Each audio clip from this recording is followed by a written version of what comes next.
Ito yung tatlong zodiac na malaki ang chance na maka-attract ng financial success ngayong linggo simula May 11 hanggang May 17, 2026. Pag-usapan natin kung bakit. By the way, kung hindi ka pa nakaka-follow, i-follow mo ko ha. At i-comment mo naman sa baba kung anong zodiac sign mo. Marami akong poster ha. Be sure dun ka naka-follow sa mga nasa 100,000 mahigit na followers dahil yun yung legit account. So, bakit ko nasabi na kayo yung malaki yung chance maka-attract ng financial success? Una, sa May 14, magkakaroon ng pagtatapat yung planet of Sun sa planet of Mercury. Tapos susundan pa ito ng pagtatapat ng asteroid Chiron sa planet of Mars. At sa lahat ng zodiac, kayo yung pinaka magbe-benefit dito. Be sure to check your natal chart of course. Ito yung time na maaaring may mga taong makausap kayo ngayon para mabigyan kayo ng idea kung paano mas mag-e-excel or mas mag-grow ang finances nyo. Ito rin yung time na pwedeng magkaroon kayo ng mga idea kung paano mas maaayos yung career ninyo. Tapos yung mga ideas na yon ay lalagyan ninyo ng action na syempre sasamahan nyo ng practicality at ito ang makakatulong para kayo ay mag-grow. Malaki ang chance na kayo mismo ang gagawa ng paraan para magkaroon mismo ng pagbabago sa career nyo. Simulan natin sa iyo, Aries. Ngayon yung time na magkakaroon ng mga new financial beginnings para sa iyo. Hindi lang ito bago ha, magiging stable pa ito. Ang maganda dito, ito yung success na hindi siya pinilit or punersa. Bagkos, step-by-step process ang gagawin mo para ma-achieve ito. At syempre, may kasamang pag-iingat.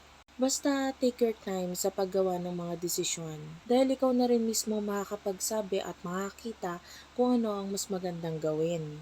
Para naman sa'yo, Cancer, mas mapapansin ka ngayon around this time. High chance of promotion para sa'yo. Ito na yung time na mas mag-move ka sa mas exciting na part ng career mo. So magkakaroon ka ng mga financial gains pagdating sa career mo dahil mas mapapansin ka, tapos mas makikita nila yung mga bagay na pinagagawa mo, tapos ayun, magsishine ka around this time. At ito syempre ang magbibigay ng mas magandang opportunity para sa'yo para ikaw ay mas mag-improve pagdating sa finances mo. Now is the time na pwedeng ma-feel mo yung success sa iba't ibang area ng buhay mo ngayon. Kung dati parang nagkakaroon ka ng doubt sa sarili mo, pag-aalinlangan, ganto ganyan, now, medyo mawawala na yung mga bagay na yon at unti-unti ka na mag-heal. Basta magtiwala ka lang sa instinct mo ha. At be open at maging ready ka sa kung ano yung mga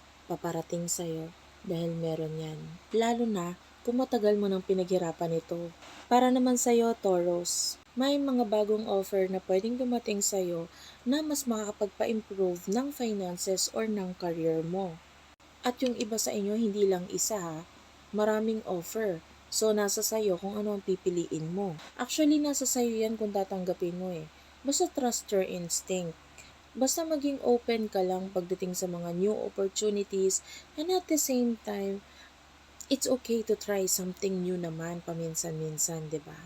Malay mo yung bagay na gagawin mo or susubukan mo or i-accept mo ay yan ang makatulong para mas mag-level up ka at maging mas maganda ang career mo.